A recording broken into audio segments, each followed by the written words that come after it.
কিবোর্ডে জোরে সোরে আঙুলের বাড়ি মেরে স্ক্রিন থেকে দৃষ্টি সরালো সায়ান্ন। তারপর অস্থির হয়ে এদিক ওদিক তাকালো।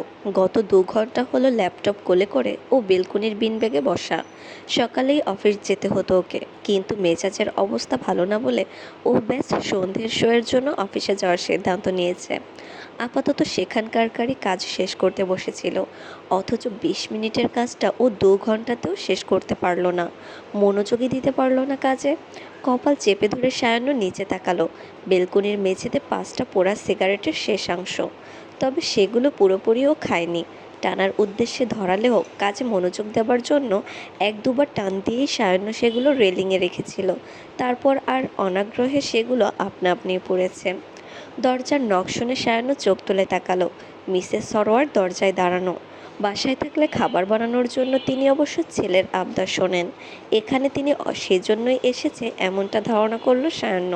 পা দিয়ে ঠেলে পোড়া সিগারেটগুলো আড়াল করে উঠে দাঁড়ালো ও ল্যাপটপ বিছানায় রাখতে রাখতে বলল, যা খুশি রান্না করো আজ।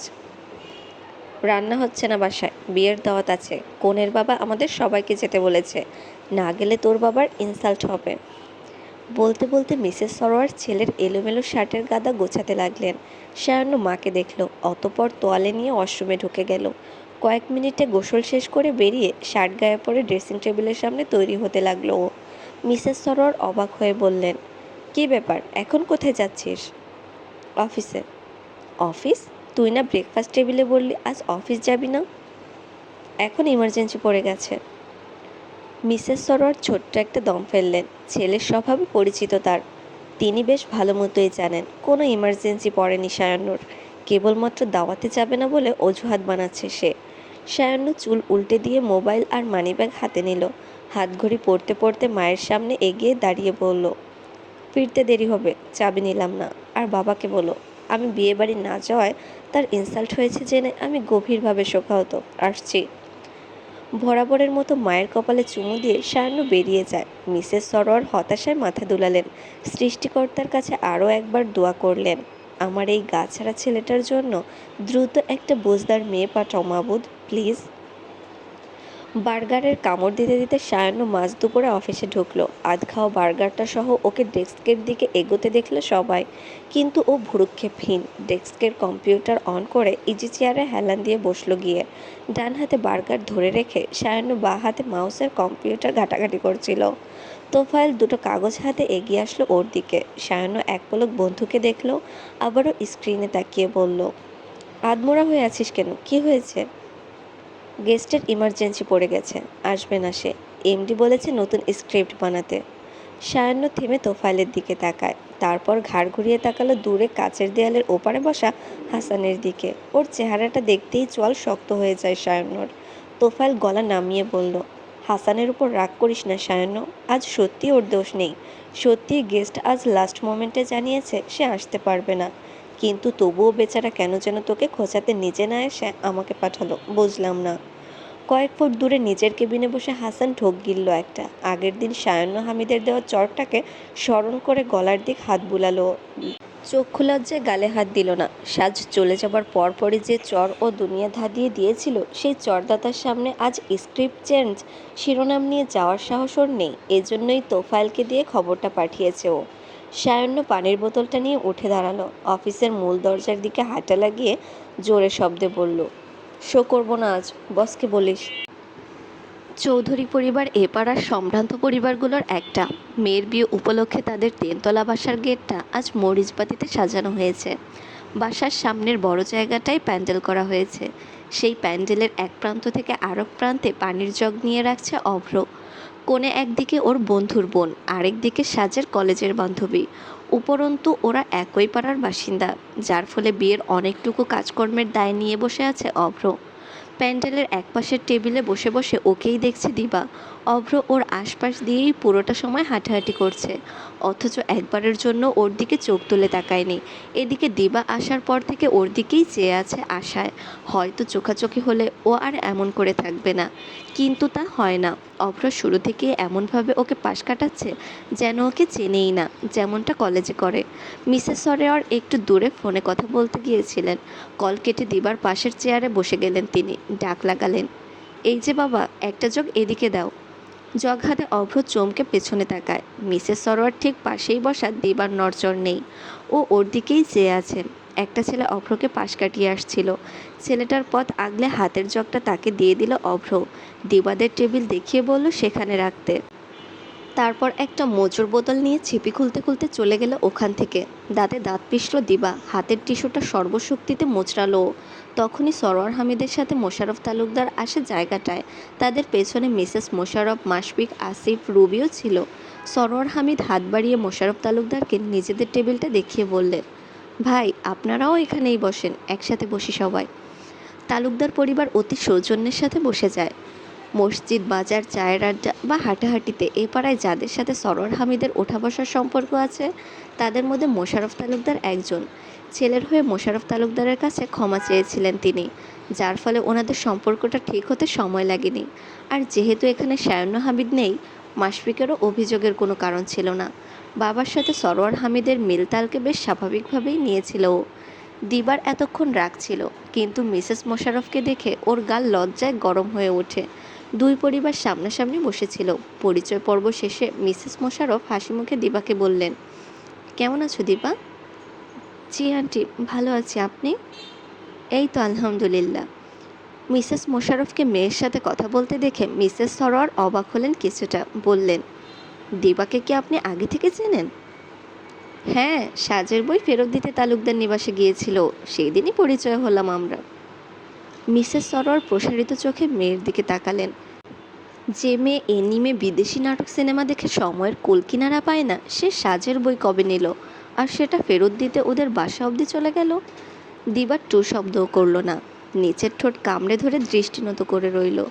মিসেস সরোয়ার সাজের কথা জিজ্ঞেস করতে যাচ্ছিলেন, তার আগেই সরোয়ার হামিদ খাবার প্লেটে দিতে নিতে বললেন, ভালো কথা, সাজ, অভ্র ওদের তো দেখলাম না, ওরা কোথায় মোশাররফ ভাই?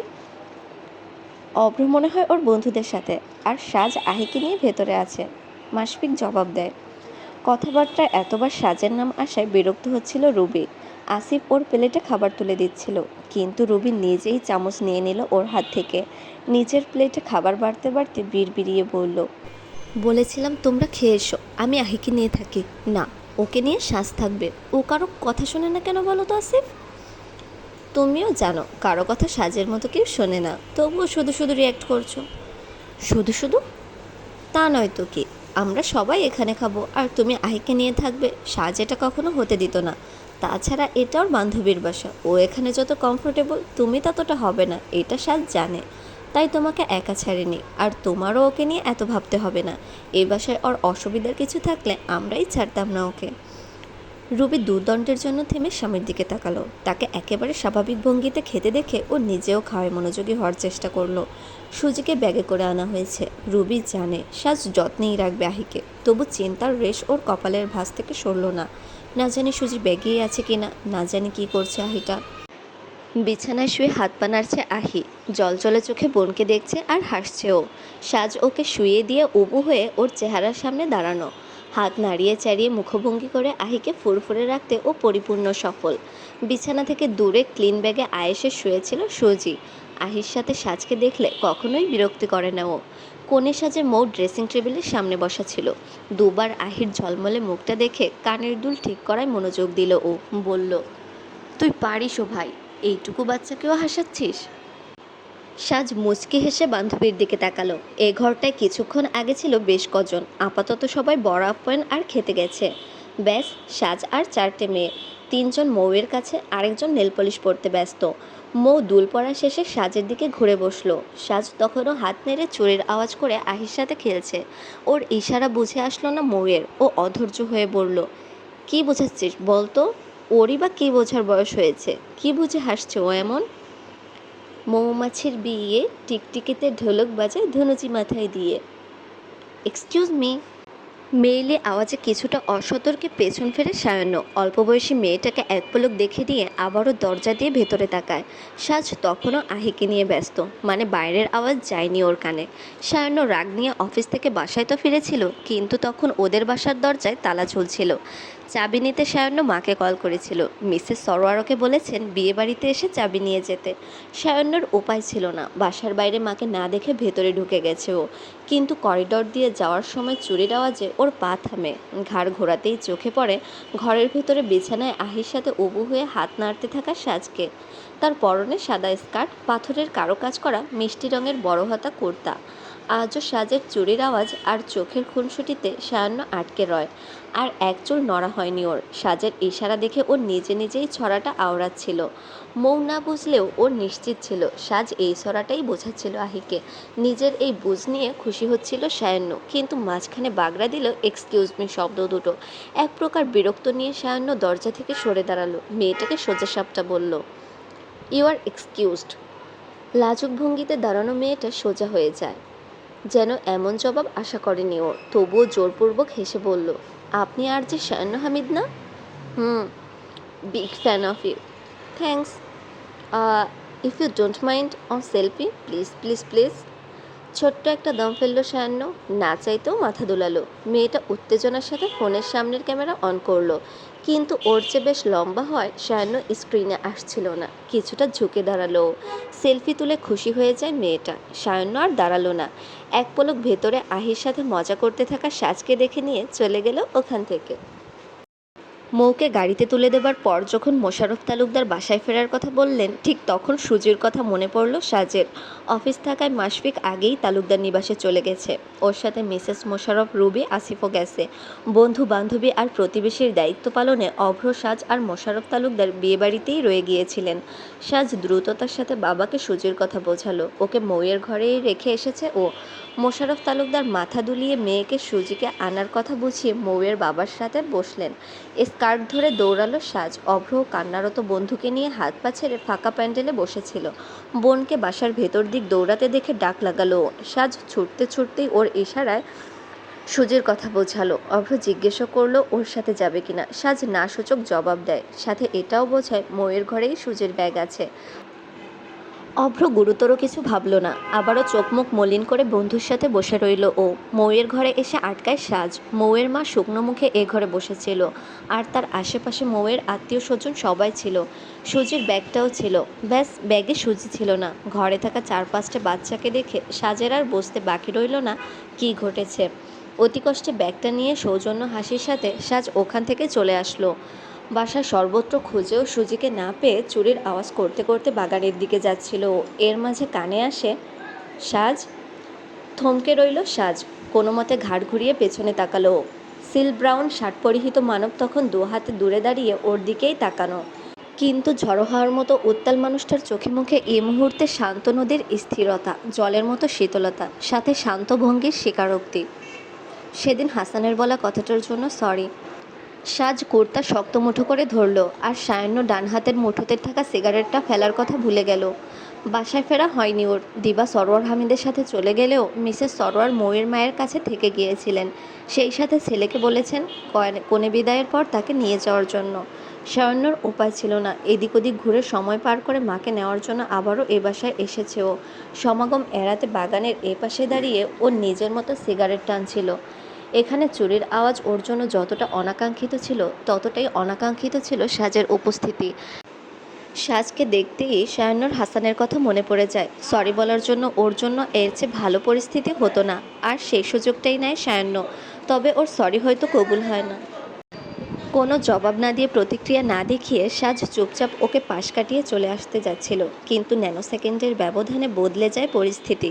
কানে আসা একাধারে বিকট শব্দের মাঝে সায়ান্ন আস্তে ধীরে ঘাড় ঘোরালো, আর বাঁ কাদের পেছন দিকে তাকাতেই পলক ফেলা ভুলে যায় ও। আকাশে হতে থাকা আতশবাতির আলোতে ও স্পষ্ট দেখল ওর পেছনে দাঁড়ানো সাজ চোখ খিচে বন্ধ করে আছে। 1 সেকেন্ড, 2 সেকেন্ড, 3 সেকেন্ড। আতশের আওয়াজ থামার পর ফুলের পরিস্ফুটনের মতো সে চোখের পাতা মেলল। ভয়ার্ত চাহনির সে চোখ জোড়া ওর চোখেই চায়। ভয়েই ছিল সাজের ওই চাহনিতে, আর সায়ান্ন সেটা টেরও পেয়েছিল, কেননা সব বলতে জানা এই ভাষা ভাষা চোখ জোড়া ওর পরিচিত। তবে হয়তো সৌন্দর্য শব্দটার সাথে সায়ান্নর খুব একটা পরিচয় ছিল না। সেই পরিচিত চোখের পাপড়ি নড়চড়, ধনুকের মতো বাঁকা ভ্রুজোড়া, মাঝ শীতের প্রান্তে থাকা ছোট্ট টিকলির সাথে প্রথমবারের পরিচয়ে সায়ান্নর আজ মনে হলো সৌন্দর্য শব্দটা এ মুহূর্তে সাজ হয়ে নিজের পরিচয় দিচ্ছে। বাঁ হাতটা আস্তে ধীরে ছাড় পাচ্ছে, সেটা টের পেয়ে সায়ান্ন নিজের হাতের দিকে তাকালো। ওর শার্টের গোতানো হাঁটা ভাঁজ অল্প পরিমাণে মুচড়ে যাওয়া, একজোড়া হাত যে ওর ডান হাতের কনুইয়ের ঠিক ওপর দিকটা শেষ সম্বলের মতো আঁকড়ে ধরেছিল, ওটা তারই প্রমাণ। সায়ান্নর হাত ছেড়ে দিয়ে আস্তে করে এক পা পিছিয়ে গেল সাজ। ওর ভয়টা তো অস্বাভাবিক নয়। বর আসার উল্লাসে বাচ্চারা যে আতশবাজি এখানটায় রেখে গিয়েছিল, সায়ান্ন হামিদের ছোড়া সিগারেটের আগুনে সেগুলো যে এই সময় একাধারে এভাবে ফুটতে শুরু করবে, তাও কী করে জানবে? পায়ের সাথে সুজির শরীরের অনুভব করে সাজ নিচে দেখল না, বাঁ হাতে ওড়না পেঁচিয়ে ও আগে দেখল আকাশের ঝলমলে আতশবাজির খেলা। তারপর অসহায়ের মতো করে তাকালো সায়ান্নর দিকে। তালুকদার পুরুষেরা আগলে রাখে বলে ওকে কখনো অন্য কারো মুখাপেক্ষে হতে হয়নি, তাই ওর কখনো মনে হয়নি এই চার পুরুষ বাদে কেউ ওকে আগলে রাখার দায়িত্ব নিতে পারে। কিন্তু আজ সাজের মনে হতে লাগলো কারণে অকারণে একজন ওকে প্রতিনিয়ত আগলে যাচ্ছে। এই লোকটা সামনে আগে পরে প্রতিবারই ওকে এমন অস্বস্তি ভরা পরিস্থিতিতে পড়তে হয়, আর প্রতিবারই এই লোকটা ওর সামনে ঢাল হয়ে দাঁড়ায়। দু পা সামনে দাঁড়ানো সুঠামদেহী মানুষটার উপস্থিতিতে সাজের চারপাশ ক্রমশ অবরুদ্ধ লাগতে শুরু করলো। এবারে ওর কাউকে প্রয়োজন নেই, ও চায় না কেউ ওর ঢাল হয়ে দাঁড়াক। তবুও এমন পরিস্থিতি কেন? নিরুপায় না হয়েও ও এমন নিরুপায় কেন? ওর দায় নিতে তালুকদার চার পুরুষ বাদে অন্য কেউ কেন? আর যেই অন্যটা সায়ান্ন হামিদি